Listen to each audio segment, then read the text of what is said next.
Hi everyone, welcome to Telugu stock channel. So మనందరికీ తెలుసు, ఏదైనా ఒక మల్టీ బ్యాగర్ స్టాక్ మనం ఫైండ్ అవుట్ చేయాలి అని అంటే మోస్ట్లీ స్మాల్ క్యాప్ లో మనకి మల్టీ బ్యాగర్ రిటర్న్స్ తీసుకురావడానికి చాలా ఎక్కువ ఛాన్సెస్ ఉంటాయి. సో మరి అలాంటి మల్టీ బ్యాగర్ రిటర్న్స్ తీసుకురాగలిగిన స్మాల్ క్యాప్ స్టాక్స్ గురించి నేను స్టడీ చేస్తున్నప్పుడు మంచి స్టాక్స్ నేను ఏవైతే ఫైండ్ చేస్తూ ఉంటానో అలాంటి స్టాక్స్ యొక్క ఎక్స్ప్లెనేషన్ ఇవ్వడం కోసం నేను ఈ వీడియో సిరీస్ చేస్తున్నాను. అయితే మీరు ఏదైనా ఒక స్టాక్ కొనే ముందు ఆ కంపెనీ యొక్క బిజినెస్ గురించి తెలుసుకుంటే చాలా మంచిది. సో ఈ విషయం నేను చెప్పింది కాదు, వారెన్ బఫెట్ చెప్తూ ఉంటారు. ఏంటంటే ఎప్పుడైతే మీరు ఒక స్టాక్లో ఇన్వెస్ట్ చేయాలి అని అనుకుంటారో ఆ స్టాక్ గురించి లేదా ఆ కంపెనీ గురించి అర్థమైతే మాత్రమే మీరు అందులో ఇన్వెస్ట్ చేయాలి. సో ఇక్కడ తను చెప్తున్న మాటలేంటి, invest in what you understand. So ఆ కంపెనీ గురించి మీకు అర్థమయ్యే విధంగా నేను ఈ వీడియో చేయడం జరుగుతుంది.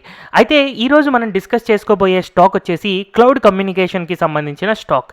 సో క్లౌడ్ కమ్యూనికేషన్లో మనకి యూజువల్గా ఏం జరుగుతూ ఉంటుంది, ఒకప్పుడు డేటాని మనం డివిడి డ్రైవ్స్లో కానివ్వండి లేకపోతే సిడి డ్రైవ్స్లో స్టోర్ చేసుకునే వాళ్ళం, కానీ తర్వాత పెన్ డ్రైవ్స్లో స్టోర్ చేసుకుంటూ ఉన్నాం. బట్ ఇప్పుడు డేటా అంతా కూడా మ్యాక్సిమం క్లౌడ్లోనే స్టోర్ అవుతూ ఉంది. సో జనరల్గా మనం ఏదైతే ఇన్ఫర్మేషన్ ఉందో అది మెసేజెస్ రూపంలో ఉండొచ్చు, వాయిస్ రూపంలో ఉండొచ్చు, టెక్స్ట్ రూపంలో ఉండొచ్చు. ఇలాంటి డేటానంతా క్లౌడ్లో మనం స్టోర్ చేసుకొని దాన్ని ప్రాసెస్ చేసుకుంటూ దాని ఇన్ఫర్మేషన్ని యూటిలైజ్ చేసుకుంటూ ఉండొచ్చు.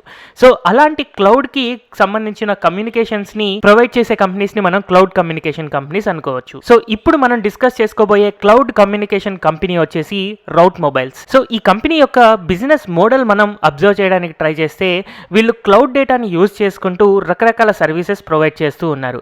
సో అలాంటి సర్వీసెస్ అనేవి మనకి పేమెంట్స్ అండ్ కలెక్షన్స్ అవ్వచ్చు, బిజినెస్ ప్రాసెస్ మేనేజ్మెంట్ అవ్వచ్చు, అలాగే alerts, notifications, customer support, promotions, campaigns, lead conversion, ఇలాగ మనకి తెలిసిన ఎన్నో వర్క్స్ అండ్ వీటికి ఫ్యూచర్ అనేది చాలా క్లియర్గా ఉంది అని మనకు అర్థమయ్యే వర్క్స్ని ఈ రౌట్ మొబైల్స్ చేస్తూ ఉంది. అండ్ ఈ కంపెనీ యొక్క బిజినెస్ మోడల్లో మనకి క్లియర్గా గ్రోత్ ఉంది. బట్ జనరల్గా ఇలాంటి కంపెనీస్కి ఎంత ఎక్కువ సైజ్ ఉంటే అంత మంచిదన్నమాట. సో అందుకోసమని మనం గ్లోబల్ ఫుట్ ప్రింట్ని కనుక అబ్జర్వ్ చేస్తే ఈ కంపెనీకి దాదాపుగా 50 కంట్రీస్ నుంచి రెవెన్యూ జనరేషన్ జరుగుతూ ఉంది. అయితే ఈ కంపెనీ యొక్క నెంబర్ ఆఫ్ ఎంప్లాయీస్ కనుక మనం కన్సిడర్ చేస్తే జస్ట్ 650+ మాత్రమే ఎంప్లాయీస్ ఇందులో ఉన్నారు. అయితే ఇంత తక్కువ ఎంప్లాయీ బేస్ ఉన్నా కూడా ఈ కంపెనీ యొక్క గ్రోత్ స్టోరీ అనేది చాలా పర్ఫెక్ట్ గా ఉంది. సో ఒకసారి దీని యొక్క గ్రోత్ స్టోరీ అబ్జర్వ్ చేస్తే ఈ కంపెనీ 2004 నుంచి మనకి రకరకాల స్టేజెస్ లో మాడిఫై అవుతూ 2022 దాకా చాలా ర్యాపిడ్ గ్రోత్ ని తీసుకొచ్చింది. ఇప్పటి నుంచి కూడా కంప్లీట్ ర్యాపిడ్ గ్రోత్ కి ప్లాన్ చేస్తూనే దీని హిస్టరీ అనేది కొనసాగించబోతుంది. సో ఇప్పటిదాకా దీని గ్రోత్ స్టోరీలో దీని యొక్క కస్టమర్స్ గురించి గనక మనం అబ్జర్వ్ చేస్తే బ్యాంక్ ఆఫ్ మహారాష్ట్ర యొక్క కస్టమర్స్ కి వాట్సాప్ ఎంగేజ్మెంట్ ద్వారా ఇది సర్వీసెస్ ప్రొవైడ్ చేస్తూ కస్టమర్స్ యొక్క బ్యాంకింగ్ ఎక్స్పీరియన్స్ ని బెటర్ చేస్తూ ఉంది. అండ్ అలాగే మనకి బ్రాండ్ ఫ్యాక్టరీలో ఇంప్రూవ్డ్ కస్టమర్ ఎంగేజ్మెంట్ కోసం వాయిస్ అండ్ మెసేజింగ్ ఏపీఐస్ ని ప్రొవైడ్ చేస్తూ ఉంది. అండ్ దాని ద్వారా బ్రాండ్ ఫ్యాక్టరీ యొక్క అబ్జర్వేషన్ లో కూపన్స్ ని మిస్యూజ్ చేసుకోవడం తగ్గిపోయింది, డేటాబేస్ మేనేజ్మెంట్ యొక్క ఎఫిషియన్సీ పెరిగింది, అండ్ బ్రాండ్ ఫ్యాక్టరీ యొక్క బిజినెస్ లో రిటర్న్ ఆన్ ఇన్వెస్ట్మెంట్ అనేది పెరిగింది. అండ్ నెక్స్ట్ అలాగే ఈ కంపెనీ paisabazar.com కి కూడా బ్యాక్ ఎండ్ లో వర్క్ చేస్తూ ఉంది. సో ఇలా కొంతమంది కస్టమర్స్, వెల్ నోన్ కస్టమర్స్ గురించి మనం ఇక్కడ చూడొచ్చు. అయితే ఎప్పుడైనా ఇలాంటి కంపెనీస్ వర్క్ చేస్తున్నప్పుడు చాలా నెంబర్ ఆఫ్ కస్టమర్ బేస్ ఉండాలన్నమాట, అంటే డైవర్సిఫికేషన్ ఉండాలి. సో ఒకసారి ఈ కంపెనీస్ యొక్క కస్టమర్ డైవర్సిఫికేషన్ కనుక మనం అబ్జర్వ్ చేస్తే రౌట్ మొబైల్స్ కి 51% ఆఫ్ ది రెవెన్యూ ఇండియా నుంచి వస్తుంటే రిమైనింగ్ వివిధ దేశాల నుంచి మనకి డిఫరెంట్ పర్సెంటేజెస్ వస్తూ ఉన్నాయి. అండ్ సెక్టార్ వైజ్ డైవర్సిఫికేషన్ చూసుకున్నా కూడా డిజిటల్ నేటివ్ నుంచి 21% రెవెన్యూ, ఈ కామర్స్ నుంచి 16%, అండ్ ఈ కంపెనీ యొక్క స్పెషాలిటీ సిపాస్, దాని యొక్క పార్ట్నర్స్ నుంచి 15%, ఫిన్సర్వ్ నుంచి 11%, టెలికాం నుంచి 6%, రిటైల్ నుంచి 4% అండ్ ట్రావెల్ నుంచి 1% వీళ్ళకి రెవెన్యూస్ అనేవి జనరేట్ అవుతూ ఉన్నాయి. సో క్లియర్ డైవర్సిఫికేషన్ అయితే మనకు కనపడుతూ ఉంది. సో మనకి క్లయింట్ డైవర్సిఫికేషనే కాదు, క్లయింట్ గ్రోత్ కూడా సిమిలర్ గా మనకి ఇంపార్టెంట్ అనమాట. సో క్లయింట్ గ్రోత్ కనుక మనం అబ్జర్వ్ చేస్తే $15 మిలియన్ కంటే కూడా ఎక్కువ రెవెన్యూ జనరేట్ చేసే క్లయింట్ బేస్ స్టార్టింగ్ లో మనకి 1 ఉంటే ఇప్పుడు 4 దాకా పెరిగింది. అండ్ 10 మిలియన్ కంటే ఎక్కువ రెవెన్యూ జనరేట్ చేసే క్లయింట్ బేస్ అనేది 1 to 5 ఇంక్రీజ్ అయింది. అదే 5 మిలియన్ దాకా అని అనుకుంటే 3 to 10 పెరిగింది. అండ్ 1 మిలియన్ దాకా 16 నుంచి 37 కంపెనీస్ దాకా పెరిగింది. సో క్లయింట్ అకౌంట్ సైజ్ అనేది కన్సిస్టెంట్ గా పెరుగుతూ ఉంది. అండ్ అలాగే క్లయింట్ కాన్సన్ట్రేషన్ కూడా మనం అబ్జర్వ్ చేసిన టాప్ 50 కంపెనీస్ లో 81% కాన్సన్ట్రేషన్ ఉంది. అండ్ టాప్ 50 కంటే తక్కువ మనకి 15 to 20% మనకి కాన్సన్ట్రేషన్ కనపడుతూ ఉంది. అయితే నెంబర్ 1 క్లయింట్ కాన్సంట్రేషన్ ఏదైతే ఉందో అది తగ్గుతూ ఉందన్నమాట. అంతకుముందు 23% ఉంది, 19%, 15%, 12%.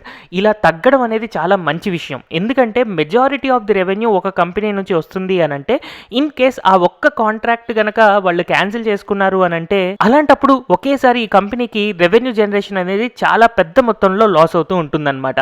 అందుకోసమనే టాప్ 1 కానీ టాప్ 5 క్లయింట్స్ యొక్క కాన్సంట్రేషన్ అనేది ఎంత తగ్గితే అంత మంచిది. అండ్ ఈ కంపెనీ యొక్క న్యూ ప్రొడక్ట్స్ సేల్స్ గనక మనం అబ్జర్వ్ చేస్తే క్వార్టర్ ఆన్ క్వార్టర్ బేసిస్ లో క్లియర్ గా మనకి గ్రోత్ పాత్ అనేది కనపడుతూనే ఉంది. సో ఇలా మనకి రకరకాల సెగ్మెంట్స్ లో ఈ కంపెనీ యొక్క స్టాండర్డ్ అండ్ గ్రోత్ అనేది మనకు అర్థమవుతుంది కదా.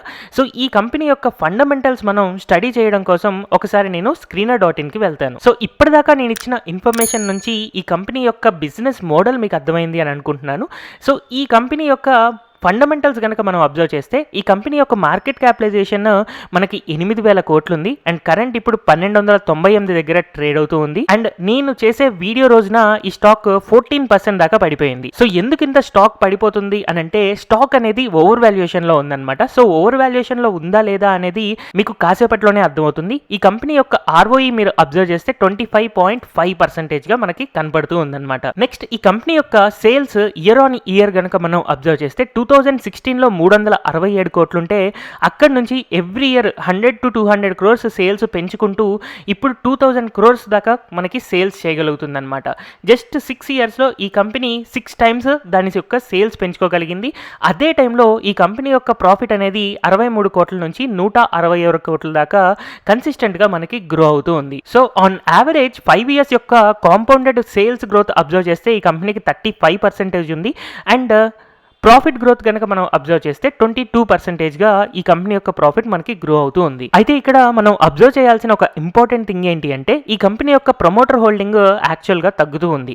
జనరల్గా ప్రమోటర్ హోల్డింగ్ తగ్గితే మంచిది కాదు అని అంటారు, కానీ ఈ కంపెనీలో ప్రమోటర్ హోల్డింగ్ తగ్గడం అనేది ఒక రకంగా మంచిదే.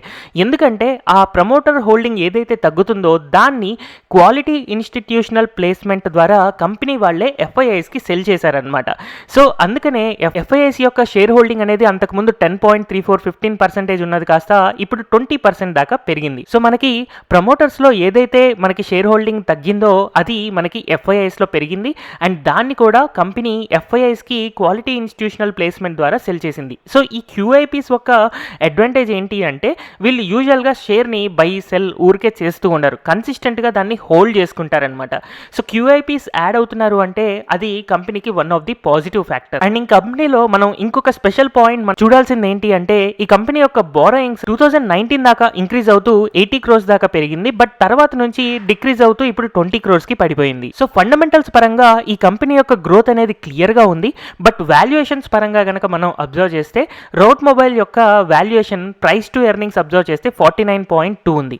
బట్ ఈ కంపెనీ యొక్క competitors and mid sized companies గనక మనం అబ్జర్వ్ చేస్తే పర్సిస్టెంట్ కానీ లేకపోతే L&T కానీ లేదా ఎంఫసిస్ కానీ వీటి యొక్క ప్రైస్ టు ఎర్నింగ్స్ అనేది 35 నుంచి 40 రేంజ్లో ఉన్నాయి. సో అందుకని ఈ కంపెనీ యొక్క PBE కూడా 35 to 40 ఉంటే అది రీజనబుల్ అవుతుంది.